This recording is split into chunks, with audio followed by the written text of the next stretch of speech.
Entenda mais sobre os cogumelos comestíveis. Eu sou Cristiano Dallagnol, sou produtor de cogumelos. Se você gosta desse tipo de material, de conteúdo, já clica aqui, já se inscreve, já curte o vídeo, já clica no sininho, que isso vai fazer com que o YouTube reconheça que você gosta desse tipo de conteúdo e qualquer vídeo que eu subir aqui no canal, você vai estar recebendo. Vamos lá então. Falando sobre os cogumelos comestíveis, você viu talvez você já deve ter visto num vídeo anterior, onde que eu destaquei a existência dos fungos, a quantidade deles. Se você ainda não assistiu, recomendo que você assista aquele vídeo primeiro, depois volta para cá. Olha só, a gente tem aproximadamente 200 espécies de cogumelos que são comestíveis. Então entra entre comestíveis e ou medicinais. Desses 200, a gente não consegue produzir todos eles. Vocês já devem ter visto em algum local que tem as caçadas aos cogumelos. Por que tem caçadas aos cogumelos? Isso já demonstra que não é possível produzir eles. Se fosse possível de produzir eles, não teria a existência de caçada. Agora, existem as caçadas de alguns cogumelos, em especial aqui no Brasil. Os porcini, os lactários, tem ainda alguns por volta aí, não aqui no Brasil necessariamente, mas tem até algum início das trufas, mas principalmente a gente pega aí região Itália, um pouco da França, que as trufas são caçadas, tem inclusive até algum canal na NetGeo que fazem as caçadas, que antigamente era com porcos, depois foi melhorado, foi com os cachorros, que aí realmente os cogumelos são cogumelos que nascem embaixo da terra. Aí depois tem alguns cogumelos que realmente eles podem ser sim produzidos e tem pessoas que ganham dinheiro produzindo eles, seja para quem tem uma grande estrutura, seja para quem tem uma pequena estrutura, tem diversas formas de ganhar dinheiro com eles. Agora a questão é, por que não dá para cultivar esses cogumelos? Vamos pensar da seguinte forma, se você lembra lá da biologia, algum tipo de simbiose, se você lembra da palavra simbiose e associou alguma coisa, depois já deixa aqui no comentário, eu quero ver o que você lembrou da aula de biologia. Simbiose nada mais é do que dois seres ou mais que se beneficiam de alguma forma, que um ajuda e é ajudado pelo outro. Um exemplo muito clássico que a gente aprende, que seria o quê? Seria um crocodilo com um pássaro maçarico. O crocodilo fica lá com a boca aberta e o passarinho fica lá palitando os dentes do crocodilo. Assim, o crocodilo tem os dentes palitados e enquanto isso o passarinho também ele se alimenta a partir disso. Ou seja, os dois saem muito bem nisso. Então é uma relação de simbiose. Existe também simbiose entre cogumelos e árvores e plantas. Um dos mais conhecidos é o porcini, que o porcini tende a nascer principalmente em grandes plantações, no caso de pinos. Por que acontece isso? Porque no chão, ele vai sempre estar nascendo no chão, não é um cogumelo que nasce, por exemplo, no tronco, ele nasce no chão e por baixo da terra aí a gente vai encontrar o micélio dele. Esse micélio desse cogumelo, ele vai estar beneficiando, vai estar protegendo as raízes das árvores contra a possível infecção, possível ataque de outros fungos e ao mesmo tempo ele vai estar aumentando essa rede de distribuição ao redor das raízes das plantas, conferindo mais água, mais alguns nutrientes, alguns sais para a planta crescer mais e ao mesmo tempo a planta ela se desenvolve e ela consegue nutrir o micélio e posteriormente o cogumelo que está se desenvolvendo abaixo dela. Então é uma relação de simbiose. Por isso que não é, pelo menos até hoje, não se sabe nenhuma de produção de porcini, por exemplo, em palhas, em blocos axênicos, com serragem, com nada disso. Justamente por essa necessidade que tem de ter essa simbiose entre plantas e com cogumelos. E nós temos os cogumelos medicinais e comestíveis, que podem ser comercializados e que tem várias maneiras, dezenas, se não até mais, formas de ganhar dinheiro a partir deles. Se a gente relembrar, voltar no passado, como é que surgiu tudo isso? Tem relatos de cogumelos há milhares de anos atrás, mas os primeiros cultivos de cogumelos, eles surgiram aí por volta de 1600, algo por volta disso, onde os cogumelos eles eram produzidos dentro de cavernas.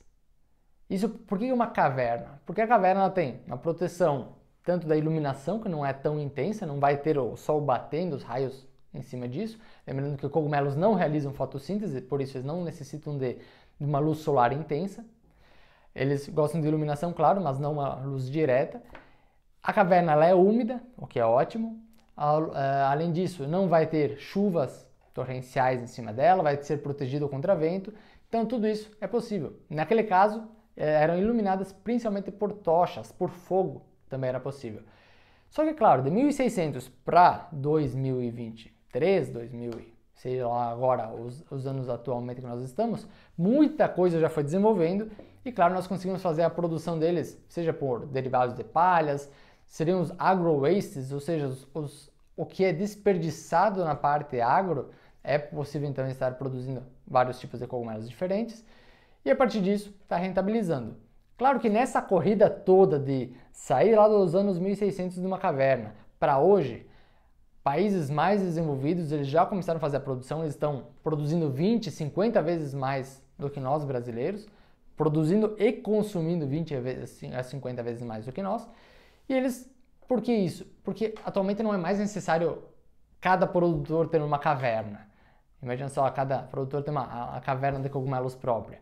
Na verdade, hoje, com equipamentos muito baratos, muito simples, nós conseguimos artificializar o ambiente, seja umedecendo ele, seja com uma iluminação, atualmente uma iluminação muito simples, mesmo com lâmpadas LEDs nós já conseguimos fazer uma iluminação muito adequada, melhor inclusive do que quando comparado com luz solar. Isso já mostrei vários estudos sobre isso, inclusive. E então, todas as necessidades nós conseguimos atender para o bom desenvolvimento e boa produção dos cogumelos. Já se conseguiu, inclusive, várias matrizes muito melhores do que se tem na floresta, ou seja, já foi domesticado vários tipos de cogumelos, extraído as melhores linhagens que já produzem muito bem, ou seja, não é simplesmente pegar um fungo da natureza, um cogumelo da natureza e ver se ele vai produzir. Atualmente já se fez todo esse processo mais trabalhoso, mais árduo, não é algo que seja muito difícil, mas é algo não muito complicado, mas algo que realmente dá muito trabalho. Então isso tudo já foi realizado e atualmente nós temos boas espécies, boas linhagens que tendem a produzir muito bem. Mesmo para quem vai produzir dentro de casa, mesmo para quem for produzir em um galpão, para quem tem alguma estrutura parada, uma garagem e tudo mais, é possível estar produzindo vários tipos. Praticamente os que são mais utilizados são mais do que 20 espécies, principalmente nós temos o shimeji, o shiitake, o eringue, o juba-de-leão, o ganoderma, vários tipos de hirataki, poderia citar o citrino pileatus, que é o hirataki amarelo, o djamor, que é o hirataki salmão, nós temos ainda o sajorcaju, pulmonários, o enoki, então vários tipos de cogumelos, alguns obviamente eles vão preferir temperaturas um pouco mais altas, algumas espécies temperaturas um pouco mais baixas, porém todos eles são conseguidos produzir dessa forma um pouco mais, não diria artificial, mas que a gente consegue, ao invés de colocar uma caverna, trazer uma caverna para onde a gente quer, de uma forma muito mais simples, não tão laborosa, e com isso gerar uma renda mesmo com baixos investimentos. E por que aqui no Brasil nós produzimos muito menos cogumelos do que outros países? As barreiras são gigantescas. Uma delas é esse atraso que nós temos agora. Está melhorando bastante com a globalização, informações muito mais prontamente distribuídas por todos os países.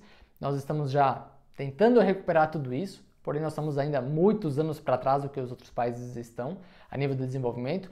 Isso inclui também cogumelos, o que é bom, a gente tem um espaço ainda gigantesco agora para os próximos anos, de 20, 50 vezes para recuperar, apesar de que mesmo esses países mais desenvolvidos eles estão querendo dobrar a produção e o consumo já nos próximos 5, 6 anos. Então, se nós formos se comparar a eles, nós teríamos uma margem talvez de aumentar 100 vezes nos próximos 7, 8 anos, se fosse esse o caso. Você consegue ver como que realmente tem muito espaço para e garantias de sucesso para quem estiver entrando agora nos próximos anos. Apesar essa limitação, se a gente for, na verdade, ver qual que é o motivo disso, uma questão realmente econômica, a gente está muito...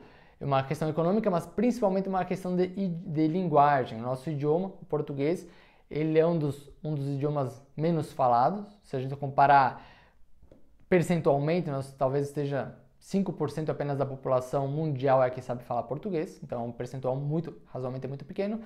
Enquanto outros idiomas, eles tendem a se comunicar muito melhor entre outros países e nós ficamos muito aquém, e apenas quem sabe entender muito bem esses outros idiomas é que consegue perceber o que está acontecendo lá fora E claro, é questão de 5, às vezes 2 anos, 3 anos, 5 anos, 10 anos, é que tudo aquilo vem para cá e acontece no Brasil também.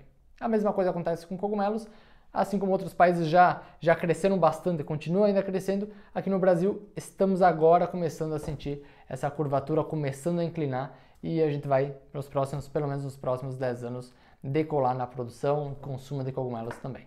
Você viu aqui vários tipos de cogumelos, alguns que não podem ser produzidos, por isso eles precisam ser caçados. Tem as caças aos cogumelos em algumas épocas específicas, em algumas regiões.